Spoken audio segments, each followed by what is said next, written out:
Hello friends, it's Brianna and welcome back to my channel.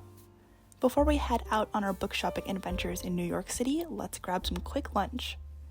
It was my first day in the city and it was extremely cold. You guys saw the wind pushing Alexandra back when she was trying to open the door to Chama Mama. This was my first time trying Georgian food and as you guys can see, it was so delicious. I needed some vegetables in me so I can have a good start to the weekend, and we also got some cheese dumplings which were so delicious.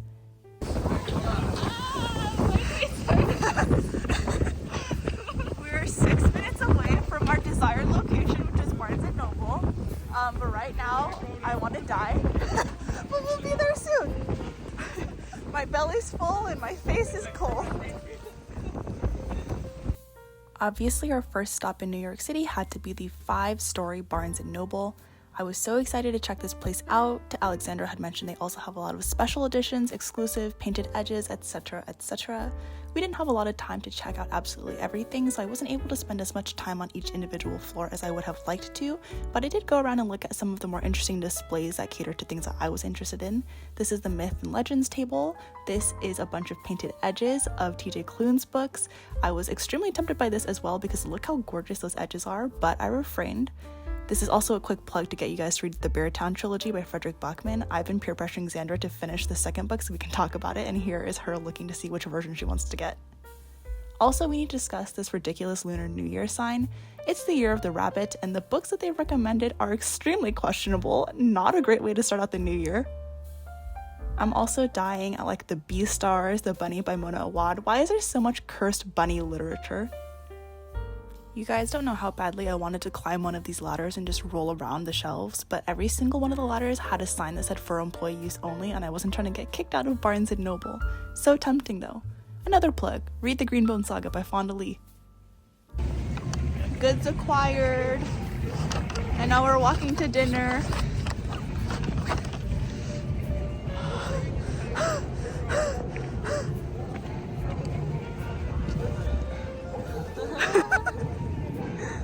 As we made our way through Washington Square Park, there were a bunch of chalk circles on the ground that said bad luck spot, but as you guys can see, there is very little room to walk in between the circles, so Xandra and I just took our chances. The park itself is apparently usually pretty lively according to Xandra, but on this Friday when it was freezing outside, there was pretty much no one out there. As you can see, there's only a couple of people walking around, but the sunset was absolutely gorgeous, and it was actually kind of nice being able to see it at a more calm time. Oh my god, my cheeks are like red because of how cold it is. We made it to Washington Square Park. I can't feel my forehead. I had to take my glasses off because it was fogging up and I couldn't see with them on. So now I can't really see either, but that's okay. Sacrifices had to be made. It was my sight or my feeling of my face. So, but yeah, it's so beautiful. Look at it. Let's discuss how there's ice on my eyebrows because I've been breathing up and the steam from my breath is freezing on my face.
Our second bookstore stop was Book Culture.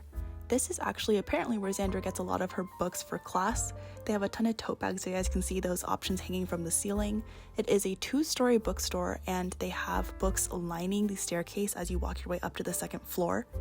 They also have a really big sale section, so I highly recommend this place if you're looking for some cheap paperbacks, just a couple of dollars. I had some options for like $4, $5, $6, $7, even some bestsellers. As you guys can see here, they also have a ton of really cute merch.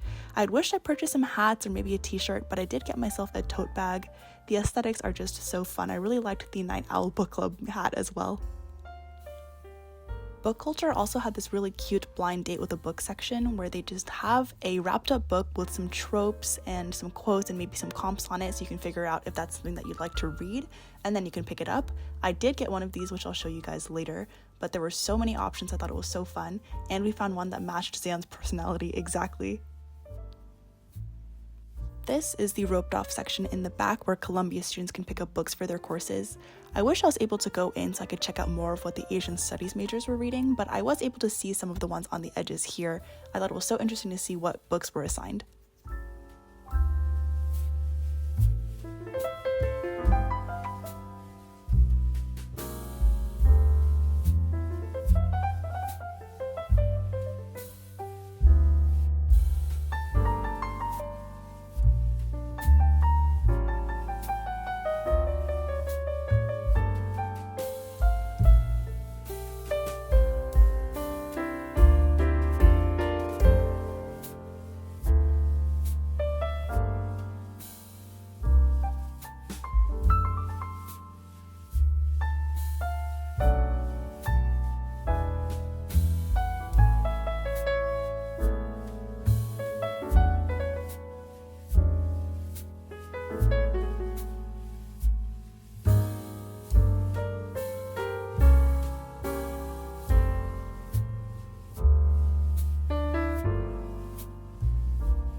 No, this is part of the game though. You debate on like why you gave a bad clue. Oh god. Really? That was a bad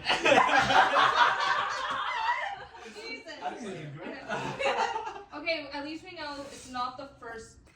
Okay, it is the end of Friday. It's actually Saturday now at 3 a.m. But we're back in the hotel after playing games and drinking, and Tiffany has safely arrived, which is so exciting. Also, please appreciate this really weird picture that we have in our hotel room of this woman in a hamster ball.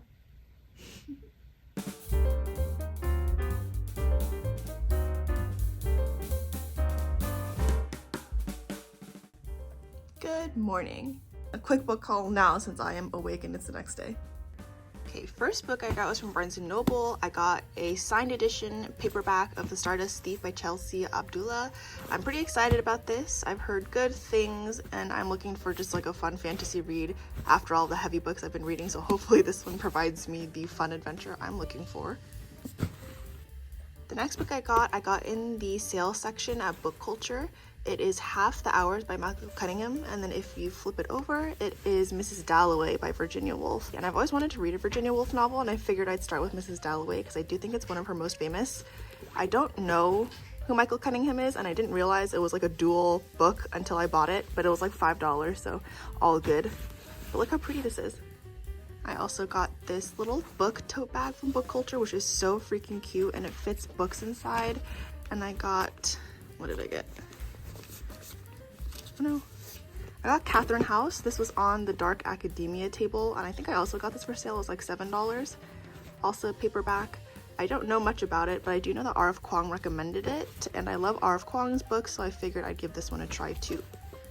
The last book I got, I actually don't know what it is because I ended up picking one of those blind date with the books, and this is the description.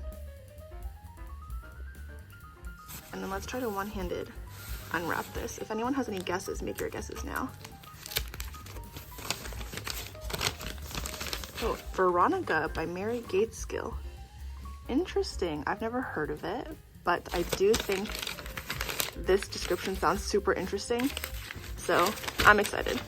It's also quite short, so I think this will be a fast read. But look how nice the view is outside of the window. Well, that is picturesque.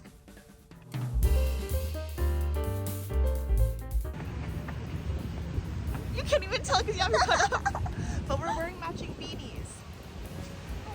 Yay! And we're waiting for Alexandra, who is late. We're all late, but she's especially late.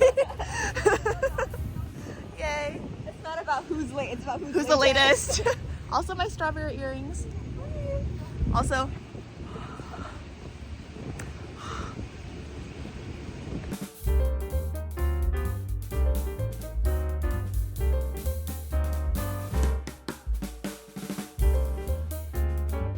look who decided to show up.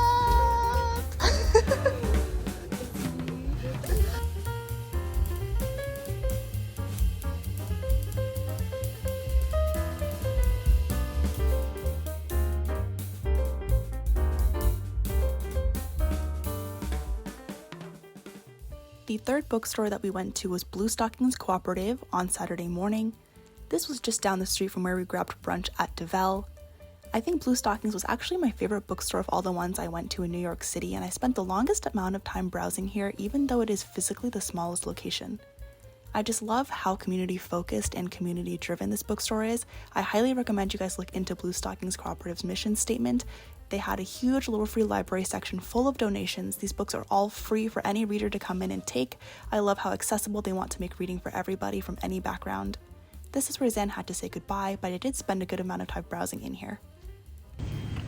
Good Secured Part 2.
After making our way into Times Square, our fourth bookstore stop was Kinokuniya. Also, thank you to Alexandra and Tiffany for being my door openers in these vlogs. You guys will notice they always open the door for me while I'm filming. Kinokuniya is one of my favorite bookstores. They have a couple of locations across the United States. They always have a really huge plushie section, as you guys can see here. I'm always obsessed with going to see what cute little plushies they have, and I always have to restrain myself from purchasing everything I see. The stationery section also always hurts my wallet. There are so many pens, washi tapes, journals, stickers. I am freaking obsessed with how many options this specific Kinokuniya had because it was multiple stories. Tiffany and I proceeded to take the escalator up to the top floor of Kinokuniya, which is where they had their huge anime and manga section. Tiff is a huge shoujo romance reader, and she wanted to recommend me this manga but couldn't remember the English name if anyone recognizes it. I'm really debating just getting this entire series because it's probably one of my favorite art styles of any manga out there, and I really love the story. I also really love Kaguya-sama Love is War. You guys probably heard me talk about this if you watched my manga haul video previously, but this is one of my favorite romances that I've personally read, and I'm trying to get Tiff to read it too.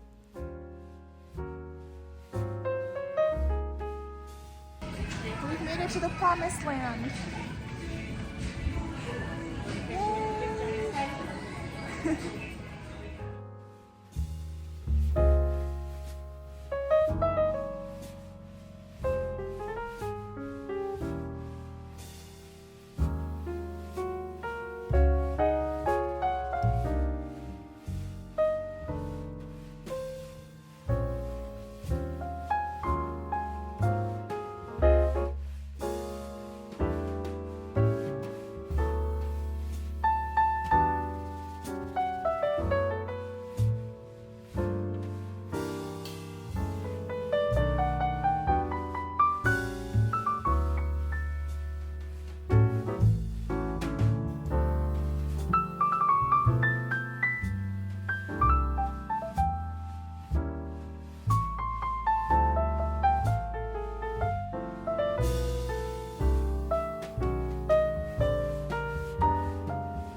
Saturday debrief now that I've washed my face and brushed my teeth. It was such a fun day. I was worried I was going to be extremely tired, but we did coffee in the morning at breakfast. We woke up at 8 a.m., went to breakfast, then drank another coffee around like 3-ish p.m. at Cobrix. And then I met so many new people, all of whom were extremely cool, and it was so much fun. And I've had such a great time in New York so far, and it's 1 a.m. now, and after such a busy day, I feel super accomplished, and I bought a ton of stuff that I'll show you guys later. And I hope your day is going as well as mine went today, because I had a fantastic time. And I'll see you guys tomorrow for my last day in New York. Hi, editing Breana. I realized I forgot to tell you what the 3 books I bought on Saturday were. I got Mob Psycho 100 Volume 1 from Kinokuniya, which is the one I was missing. I got All About Love by Bell Hooks, influenced by TikTok. Also, Emily Ratajkowski's My Body, also influenced by TikTok. I got both of these from Blue Stockings. So these are my book purchases from Saturday.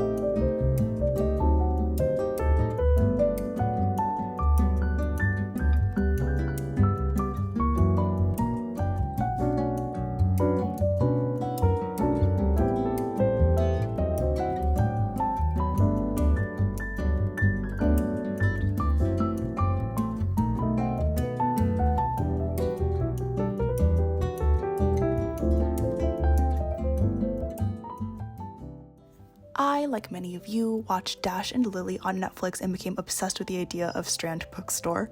Obviously, we had to make a stop here. The place is freaking huge, as you can see, which I knew that already, but I was seriously surprised by the volume of books that they had. All of their displays were well curated, everything was just so nice and aesthetically pleasing. It was very clean, well organized, and you guys can see just how many displays they had. This is barely a fraction of what was available in the store. They also had a blind date with a book section. Again, my favorite place to go. I love that they had little doodles on all of these. These blind date books had less description than the ones from Book Culture, but I really like how cute the wrapping is. One of my other favorite spots to check out in every bookstore is the staff pick section. It always interests me to see what books people who spend all day around books recommend to other readers. I've seen Her Body and Other Parties many times recommended, so I definitely need to check that out next.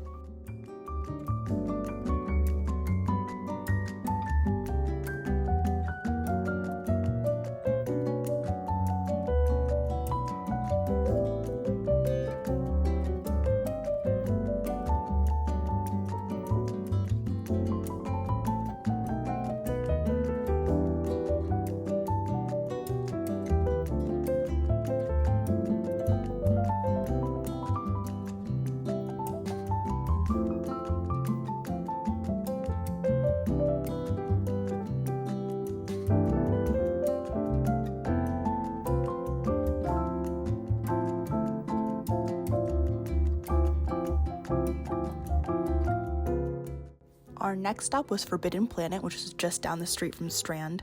This is actually the bookstore where I purchased my signed copy of R.F. Kuang's The Burning God a couple of years back, and I was really excited to finally see it in person. This bookstore is definitely a geek's paradise. They had so many figurines for anime, for comic books, from video games, a huge Forbidden Planet sign at the back. They had walls and walls of board games, of manga, comics lining the walls. This was so much fun to spend time in, and if I had space in my luggage, I definitely would have purchased some more things from here.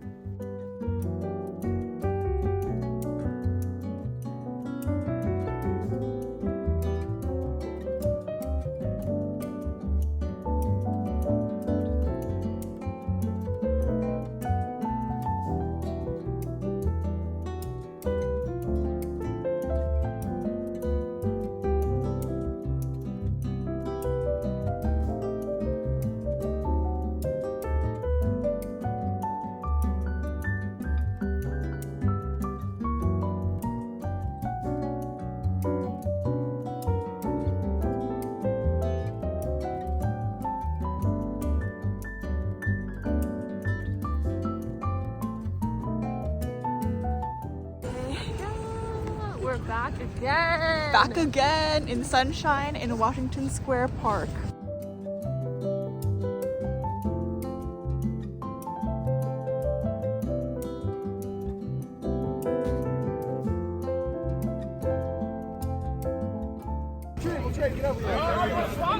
Hey guys, good luck. We need people to be electricians.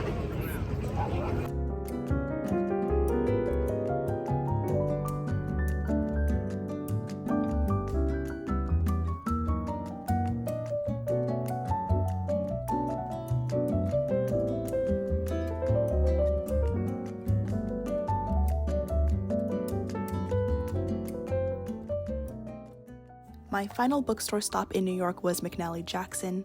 This is Tiff's favorite bookstore in the city, and I can definitely see why. I had to stop by the staff pick section as usual just to see what everyone is recommending.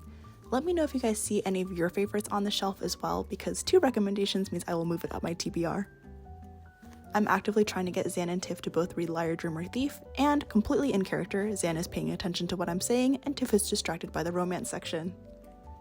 I also love how creative the Women on the Verge display was. I haven't seen anything like this in any of the other bookstores we went to, and this whole display was giving I support women's rights and women's wrongs, and I was very obsessed with it. There were a lot of books on this display that I was interested in picking up. Next, we headed downstairs to check out 2 of my favorite sections, graphic novels and middle grade novels. Tiff, of course, is struggling to jump in frame as per usual. She is the token short friend. Zan and I are both 5'7", and Tiff is 5'2".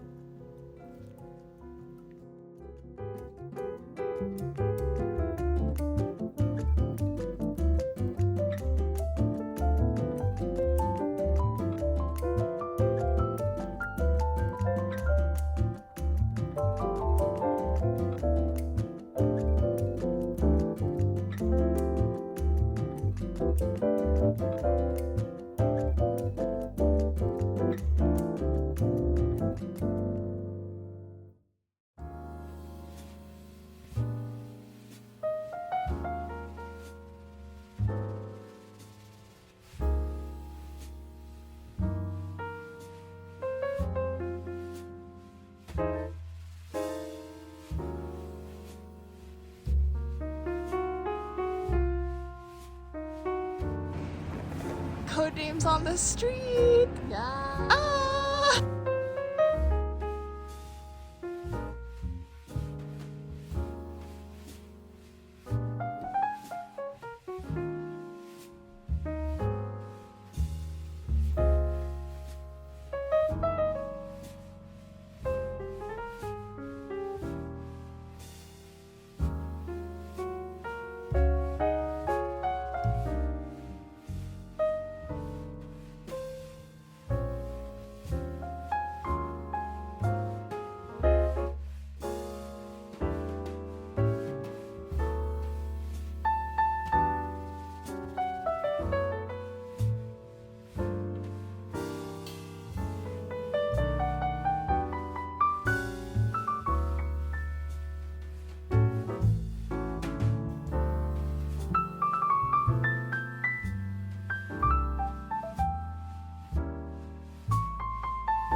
I forgot to film an outro, so this is the end of the video. Thank you for watching and for joining me on my New York City bookstore adventures. Let me know what books you guys have been reading lately and what books I should check out. Thank you for watching, and I'll see you again next time. Okay, bye.